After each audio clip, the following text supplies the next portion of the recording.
अरे अनीता बहू, इस बार तो गेहूं चावलों में जरा से भी कंकर पत्थर नहीं निकले, एकदम साफ सुथरे से हैं। ज्यादा मेहनत नहीं करनी पड़ी चुनने में।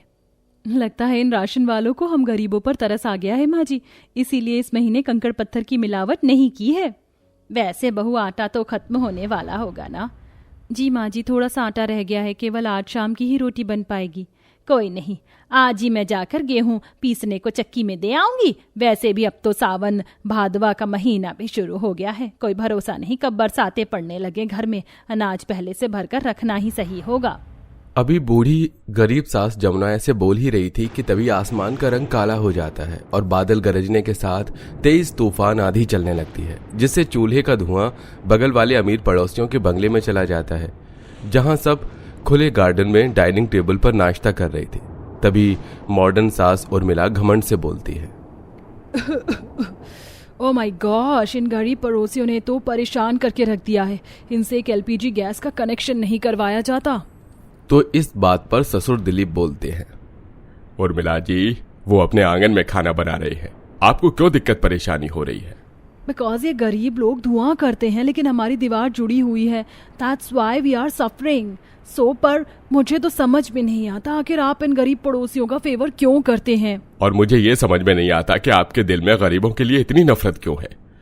अपने सास ससुर के बीच में खाने की मेज पर बात को बिगड़ते देखकर बहू रश्मिका बोलती है, पापा जी प्लीज आप लोग शांत हो जाइए और नाश्ता कीजिए। मेरा हो गया बहू, excuse me ladies and gentleman. पर मम्मी जी नाश्ता। अरे जाने दो बहू, तेरी सास को किटी पार्टी जाने के लिए लेट हो रहा होगा। रश्मिका जितने ही अमीर पैसे वाले खानदान की बहू थी, लेकिन फिर भी उसका परिवार बिखरा हुआ था। जहां उसके और उसके ससुर के दिल में गरीब लोगों के लिए इतनी इज्जत और प्रेम था, तो वहीं उसके सास और पति गरीबों को अपने पैर की धूल भी नहीं समझते थे। वो दोनों बहुत ज्यादा पैसों के घमंड में चूर रहते थे, इसीलिए रश्मिका को गरीब पड़ोसी से बात करने को भी मना करते थे। थोड़ी देर बाद उर्मिला कार में बैठकर किटी पार्टी करने के लिए निकल जाती है। तभी जोरदार की बारिश शुरू हो जाती है। रश्मिका अपने पति के कमरे को नॉक करती है तो शेखर चिढ़कर कहता है, व्हाट इज दिस रश्मिका, तुम देख रही हो मैं काम में बिजी हूँ, फिर भी नॉक कर रही हो? वो शेखर जी, मैं बस पूछने आई थी, आप पकौड़े खाएंगे? बाहर बहुत अच्छी बारिश हो रही है। तुम्हारे टेस्ट का क्या होता जा रहा है रश्मिका? ये पकौड़े गरीब लोग खाते हैं। जस्ट वेट, में पिज्जा ऑर्डर कर देता हूँ। तभी उनकी इकलौती बेटी परी हाथों में डॉल लिए अपने कमरे में आकर पिता से खुशी दिल से कहती है, डैडी डैडी, बाहर रेन हो रही है, हम कहीं घूमने चले प्लीज। परी, बाहर बहुत कीचड़ कीचड़ हो रहा है, इसलिए घर पे रहो। तभी डरते हुए परी पूछती है, डैडी क्या मैं अपने फ्रेंड्स को घर में खेलने के लिए बुला लूं? हाँ ठीक है, बुला लो, और मैं आपके लिए पिज्जा ऑर्डर कर देता हूँ और KFC बर्गर भी। ओके बच्चा? जहां एक तरफ बरसात में अमीर पड़ोसी अपने आलीशान बंगले में आराम से बैठे थे, तो वहीं गरीब पड़ोसियों के घर की छत से टप टप पानी बह रहा था। तो वहीं नंद देवर बर्तन लेकर खड़े थे और बीमार ससुर खटिया पर पड़े खांस रहे थे। तभी तूफानी लहरों के चलते छत से मिट्टी के टुकड़े टूट कर गिर भी रहे थे। अरे जमुना, जरा मेरी खाट साइड कर दो, इस हिस्से में मिट्टी गिर रही है। अरे खाट खींच कर भी किस हिस्से में लगाऊं चंदर के बाबूजी, पूरी की पूरी छत झरने के जैसे बह रही है। पता नहीं ये बारिश का मौसम हम गरीबों के दरवाजे पर क्यों आता है। कहते कहते गरीब सास की आंखों में बेबसी लाचारी के आंसू भर आते हैं। तभी भीगे हाल में सर पर टाट ओढ़कर चंदर मुट्ठी में थोड़े पैसे लिए घर में घुसता है तो छोटा भाई मुकेश बोलता है, माँ, भाभी, भैया आ गए। तभी अनीता कहती है, अंश के पापा आ गए, आप जल्दी से किसी मिस्त्री को बुला कर ले आओ। घर की छत की हालत बहुत ही ज्यादा खराब हो गई है। आज ही मरम्मत करवा लेंगे तो ठीक रहेगा, आगे 2-3 महीने तक बारिश का ऐसे ही हाल रहने वाला है।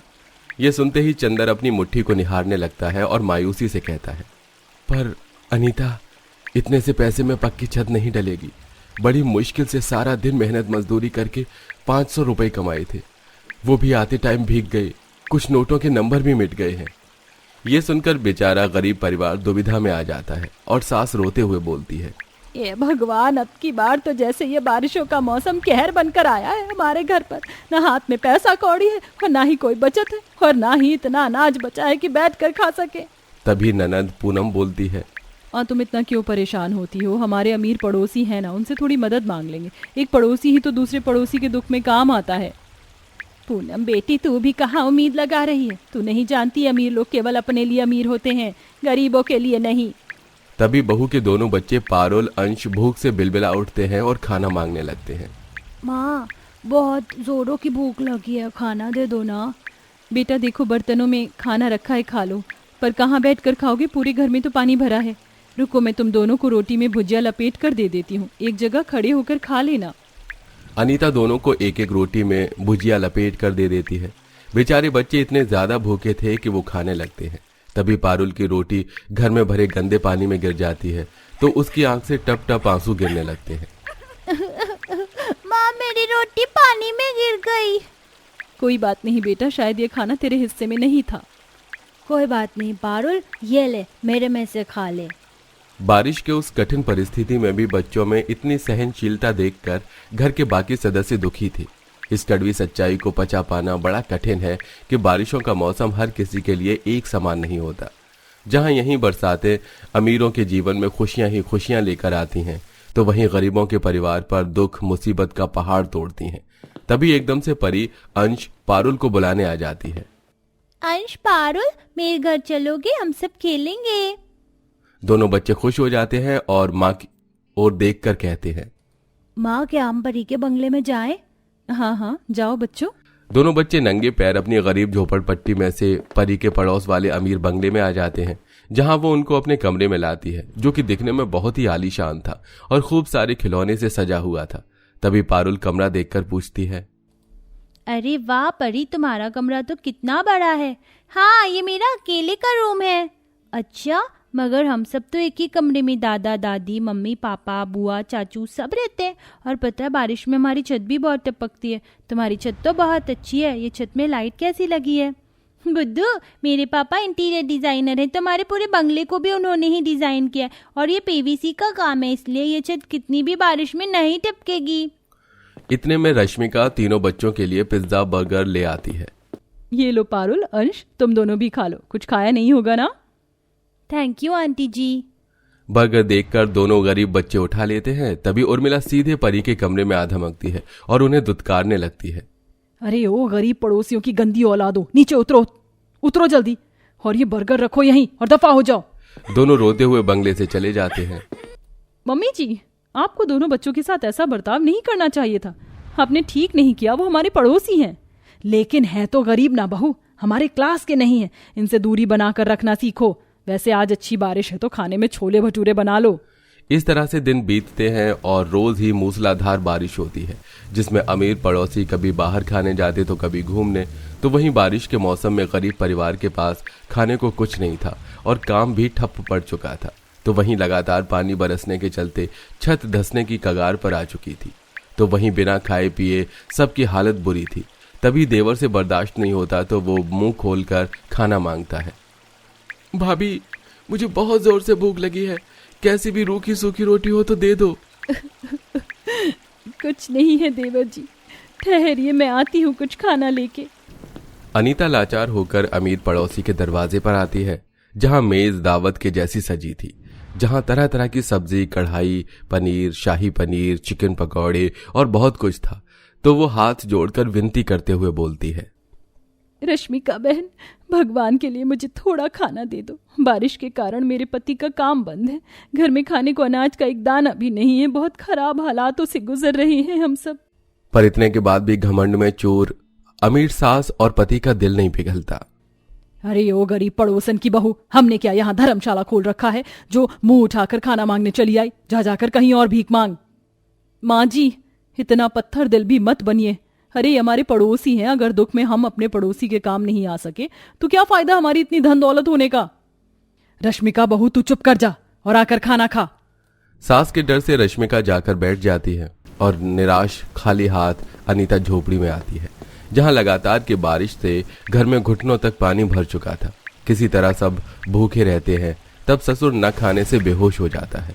परिवार में रोने पीटने का माहौल बन जाता है। ये भगवान अजी, क्या हुआ तुमको? अरे बेटा, तेरे पिता आंख नहीं खोल रहे हैं। लाचार होकर चंदर तेज तूफानी कड़कड़ी बिजली बारिश में निकल जाता है। अजी, कहाँ जा रहे हो आप? बाहर का मौसम बहुत खराब है। मुझको जाने दो अनीता, कोई चारा नहीं है, पिताजी की जान बचानी है। चंदर हाथ छुड़ाकर चला जाता है। जहां चारों तरफ बारिश के चलते तबाही मची हुई थी और एक गाड़ी का बुरी तरह से एक्सीडेंट हुआ पड़ा था। तभी अंदर से आवाज आती है, अरे somebody help, कोई मेरी मदद करो, मैं और मेरी माँ फंस गए हैं। चंदर जैसे ही उन्हें देखता है तो मदद के लिए पास जाता है। अरे ये तो पड़ोस के बंगले वाले साहब जी हैं।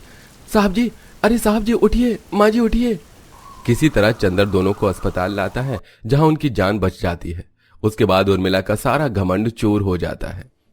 बेटा मुझे माफ कर दे, पड़ोसी होते हुए भी हमने तुम्हें दुख में छोड़ दिया, लेकिन फिर भी तूने मेरी और मेरे शेखर की जान बचाई। तू बहुत भला है। नहीं नहीं माँ जी, आप मेरी माँ के बराबर हैं, मेरे आगे हाथ मत जोड़िए। चंदर, तुमने मेरी माँ को अपनी माँ कहा है, इसलिए अब तुम्हारी माँ मेरी भी माँ हुई और हम पड़ोसी नहीं, आज से परिवार हैं। इसी के साथ दोनों अमीर गरीब पड़ोसी एक परिवार से बन जाते हैं और शेखर गरीब परिवार के घर में राशन पानी भरवाता है और उनके घर की छत की मरम्मत भी खुद अपने हाथों से करता है, जिससे गरीब परिवार वालों के घर पर बरसात में आने वाली दुविधा अब मिट चुकी थी। आशा है कहानी आपको पसंद आई होगी। तो फिर इस कहानी को कितने हार्ट्स देंगे आप, कमेंट करके जरूर बताइएगा।